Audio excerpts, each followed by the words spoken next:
Jesus volta antes, no meio ou depois da tribulação? Quando se dá de verdade o arrebatamento? Teorias ou verdades absolutas? Qual das três posições? Vem comigo agora pela Bíblia.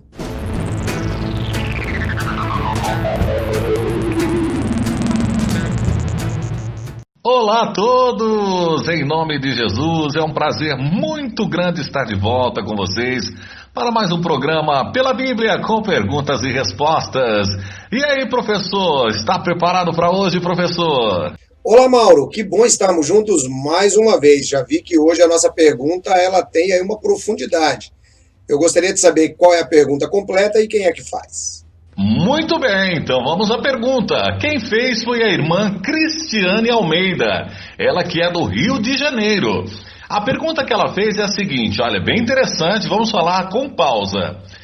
Qual a diferença entre pré-tribulacionismo, pós-tribulacionismo e mesotribulacionismo? E aí, professor, perguntinha curiosa essa, hein? Um abraço, vamos lá, vamos à resposta direto pela Bíblia, professor.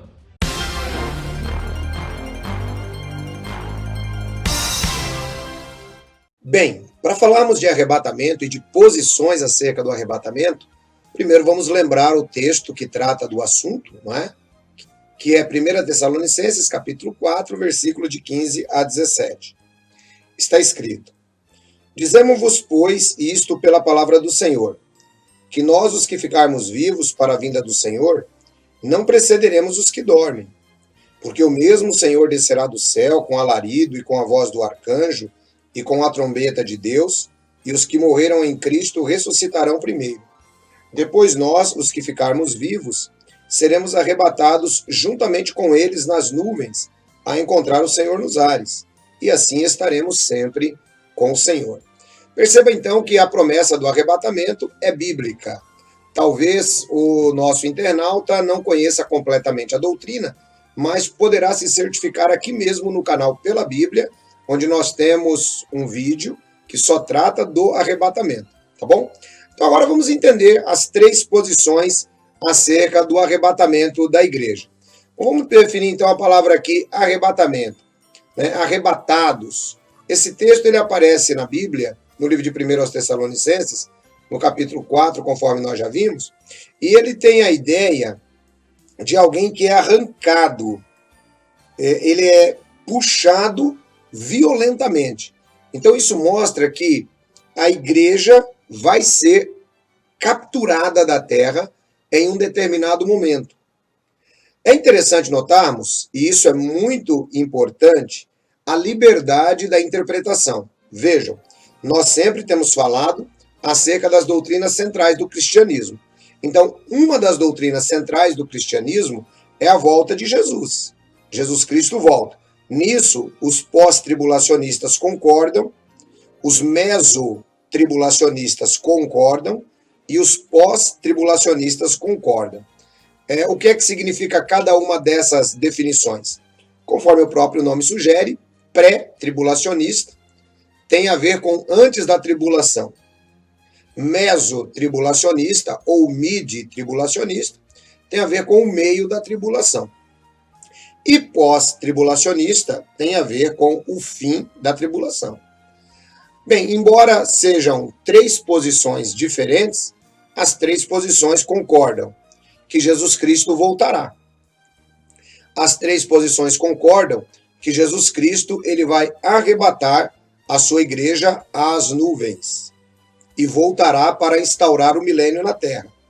Então perceba que as posições elas não diferem quanto à centralidade do que a Bíblia diz. Elas têm uma pequena diferença em relação ao tempo. E é isso que a gente vai falar a partir de agora. Por exemplo, o pré-tribulacionista, ele acredita que Jesus Cristo ele volta antes da tribulação.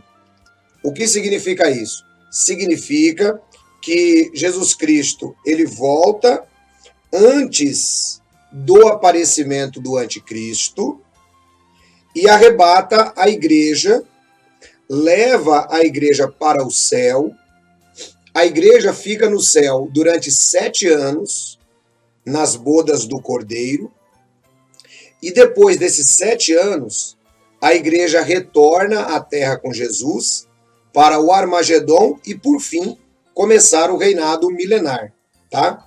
Então, a visão pré-tribulacionista, ela está ligada ao dispensacionalismo clássico, tá? Essa é uma visão aceita por irmãos que estão na igreja evangélica e é uma visão também aceita por pessoas que passam a estudar o dispensacionalismo. Muito bem. Nesta visão do pré-tribulacionismo, a igreja ela fica completamente distinguida de Israel. Por quê?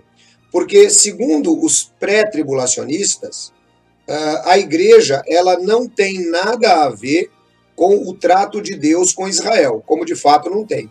Sendo que a igreja não tem nada a ver com os tratos de Deus com Israel, e Daniel capítulo 12 diz que haverá uma tribulação para salvar Israel, então eles acreditam que a igreja não estará no meio desse conflito, que é a grande tribulação, seguido pelo Armagedon, quando Jesus Cristo vem para destruir aqueles que estão lutando contra Israel lá no Vale de Megido. Qual é a base bíblica para os pré-tribulacionistas? Bem, eles utilizam o capítulo 9 de Daniel, onde fala sobre as 70 semanas, e ali fala sobre 69 semanas, e a última semana ela fica um pouco como que omitida dentro do relato. Então, como que os pré-tribulacionistas entendem isso? Eles entendem que o fato dessa semana não ser tão clara e a igreja não passar, pelos conflitos de Israel, eles entendem que é como se Deus tivesse aberto uma lacuna no tempo, de modo que essa semana que fica faltando lá em Daniel, ela se cumpre apenas lá na grande tribulação, sendo a tribulação de 7 anos, tá? Onde a igreja não estará na terra e haverá todos aqueles rumores, todas aquelas catástrofes, tudo aquilo que Jesus Cristo disse lá no livro de Mateus e também aparece lá no livro do Apocalipse. O pré-tribulacionismo, ele utiliza-se de um argumento alegórico. Por exemplo, ele diz que a igreja ela só aparece até o capítulo 3 do Apocalipse. E do 3 em diante, ela não vai aparecer a não ser depois do Armagedon. De fato, é uma interpretação alegórica e que não cabe. Por quê? Porque os 3 primeiros capítulos do Apocalipse, eles são literais. Ali João está escrevendo às 7 igrejas da Ásia. É por isso que a palavra igreja ou eclésia aparece ali. E no restante, João mostra a história desvendada sobre toda a humanidade. Então não parece possível este argumento. Um outro ponto interessante é que eles dizem que o fato de não haver condenação, citando Romanos capítulo 8, versículo 1, para aqueles que estão em Cristo, diz que não poderão passar pela tribulação. É um texto que também não corrobora. Depois eles pegam Apocalipse, capítulo 3, versículo 10, uma palavra de Jesus à igreja de Filadélfia, dizendo que aguardará da hora da prova. E assim, eles utilizam esses textos, assim como também 1 Tessalonicenses 1,10, onde diz que nós não fomos destinados à ira. E assim eles fazem a sua teoria, podemos dizer literalmente uma teoria, que mostra que Jesus Cristo volta antes da grande tribulação. Veja, conforme eu citei, os cristãos concordam com a essência do evento. Existe apenas essa diferença na cronologia. Então, pré-tribulacionismo é isso. É interessante notar também que um dos pontos fracos acerca do pré-tribulacionismo é que o pré-tribulacionismo ele nunca foi conhecido na história da igreja. Ele veio a ser desenvolvido por volta do ano 1830, a partir da visão de uma suposta profetisa ligada à igreja católica, vamos dizer assim, carismática, um pouco mais avivada, tá? Chamada Margaret MacDonald. Então, os cristãos, eles passaram a fazer o quê? Passaram a fazer um estudo acerca deste assunto, encontraram essas bases, que não são tão bases assim, E o pré-tribulacionismo passa a ser muito difundido a partir de Scofield, né? Inclusive temos aí a Bíblia de Scofield, que foi praticamente um patrocinador e financiador desta ideia, tá legal? Essa ideia, o que é que ela pode fazer comigo? Bom, essa ideia pode fazer com que você se desperceba dos acontecimentos. Porque, embora os pré-tribulacionistas digam, mas Jesus Cristo disse que vem de repente. Sim, ele virá de repente. Mas não significa isso que os sinais que ele deu não se cumprirão. Nós não sabemos exatamente o momento que Jesus Cristo virá, mas todos os sinais estarão sendo cumpridos. É assim que a Bíblia diz. Ou seja, em um determinado momento, Jesus Cristo volta, mas não podemos entender de maneira alguma que ele volte em duas etapas. A Bíblia não apresenta essa clareza de detalhes. Tá legal?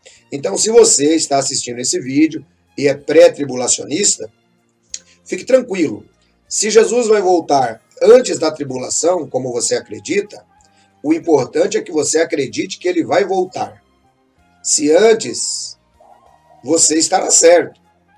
Se no meio, outros estarão certos. E se depois, ainda outros. Tá? Esse não deve ser um ponto de divergência entre os cristãos. Afinal, nós não estamos divergindo do evento. O evento é de que Jesus Cristo realmente volta. Tá legal? Bom, vamos lá agora ao mesotribulacionismo ou mid-tribulacionismo. Essa visão, ela acredita de que maneira? Ela acredita que Jesus Cristo, ele volta no meio da tribulação. O anticristo passa a instaurar o seu reinado durante 3 anos e meio. Esses 3 anos e meio serão 3 anos e meio mais tranquilos, que é quando o anticristo faz um acordo com Israel, né, e com o resto do mundo. Em um determinado momento, no meio, né, utilizando-se também, né, do texto de Daniel, na metade da semana, o acordo será quebrado. Daniel capítulo 9. Então, eles dizem o seguinte: o acordo que será quebrado é o acordo com Israel. A partir daí, o anticristo vai perseguir Israel. E assim, a igreja é arrebatada no meio da tribulação, porque ela também não tem nada a ver com o assunto entre Deus e Israel. Então, isso é o mid-tribulacionismo. Se você acredita que Jesus volta no meio da tribulação, o importante é que você esteja atento e acredite de fato que Jesus volta. Se no meio ou antes, né, a diferença não fará nenhuma se você estiver desperto. Agora vamos ao pós-tribulacionismo. O pós-tribulacionismo é a doutrina aceita durante toda a história da igreja, sendo desenvolvida pelo próprio Senhor Jesus, conforme nós podemos perceber em alguns textos bíblicos. O que é que os pós-tribulacionistas acreditam? Acreditam que Jesus voltará após a tribulação. Durante o período da tribulação, o anticristo se manifestará, perseguirá a igreja, perseguirá Israel e, no final da tribulação, ele se volta contra Israel, sendo necessário, então, a intervenção de Jesus, conforme está escrito lá no livro de Daniel, no capítulo 12, né? Naquele tempo, Miguel se colocará de pé em favor dos filhos do teu povo. Miguel é o arcanjo que vem à frente de Jesus, anunciando a sua chegada, conforme Paulo nos mostra em 1 aos Tessalonicenses, capítulo 4, versículos de 13 até o 17. Então, Miguel estará também envolvido neste evento, que é o Armagedon. De modo que alguns textos bíblicos são muito fortes, e é por isso que começa a ideia aí, né, mostrando que o próprio Jesus, ele ensina o pré-tribulacionismo.